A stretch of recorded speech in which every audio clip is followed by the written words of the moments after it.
जय श्री कृष्णा मित्रों, जय श्री कृष्णा, जय श्री कृष्णा। मित्रों, पिछले वीडियो में हमने गीता के प्रथम अध्याय के महात्म्य के बारे में जाना था। आज के इस वीडियो में हम गीता के दूसरे अध्याय के महात्म्य के बारे में जानेंगे। तो आइए आगे बढ़ते हैं। श्री नारायण जी बोले, हे महालक्ष्मी, दक्षिण दिशा में एक पूर्ण नामक नगर था। वहाँ देव शर्मा नामक एक बड़ा धनवान रहता था। वह साधु की सेवा करता था। जब संत सेवा करते बहुत दिन बीत गए, तब एक दिन एक बाल ब्रह्मचारी आया। देव शर्मा ने उसकी भी बहुत सेवा की और विनती की कि हे संत, मुझ पे कृपा कीजिए और मुझे ये बताइए कि श्री नारायण जी को पाने के लिए मुझे क्या करना है। मुझे उपदेश दीजिए इस बारे में कि मैं ऐसा क्या करूं जिससे मुझे नारायण जी की प्राप्ति हो सके, प्रभु की प्राप्ति हो सके, जिससे मेरे जीवन का कल्याण हो और मुझे भी भक्ति मिले। इस पर बाल ब्रह्मचारी ने कहा, मैं तुमको गीता के दूसरे अध्याय का पाठ सुनाता हूँ, उसके सुनने से तेरा कल्याण होगा। तब देव शर्मा ने कहा, श्री गीता के दूसरे अध्याय को सुनने से कोई इसके पूर्व भी मुक्त हुआ है क्या? इस पर बाल ब्रह्मचारी ने कहा, मैं तुझे एक पुरातन कथा सुनाता हूँ, उसे श्रवण करना। एक चरवाहा वन में बकरियां चराता था और वहां मैं भी भजन किया करता था। एक दिन रात को चरवाहा बकरियां लेकर घर को चला।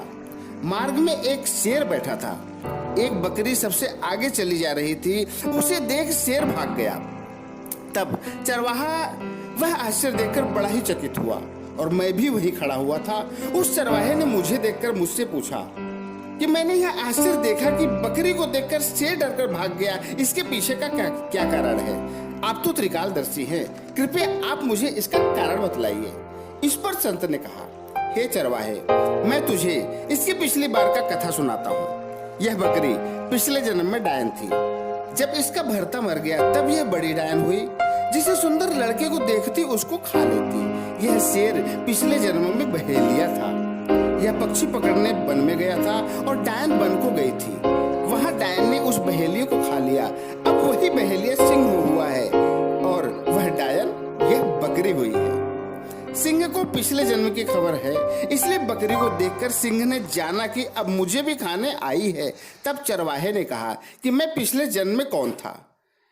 तब इस पर संत ने कहा कि तू पिछले जन्म में चांडाल था।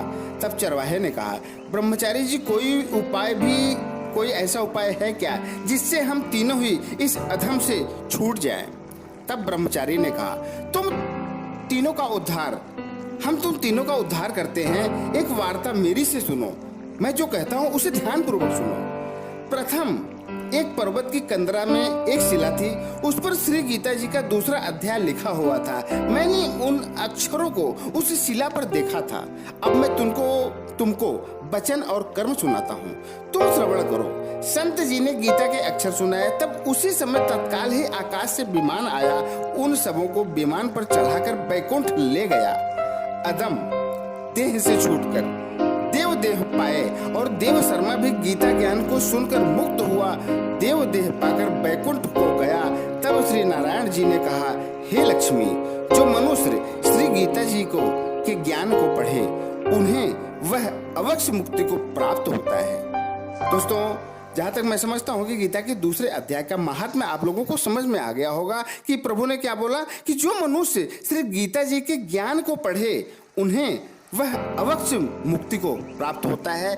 आप भी गीता के दूसरे अध्याय को पढ़कर अपने आप को मुक्ति के रास्ते पर ले जाने के लिए अग्रसर कर सकते हैं और उसका लाभ उठा सकते हैं। तो आज के लिए सिर्फ इतना ही। अगले वीडियो में हमारी फिर मुलाकात होगी। तब तक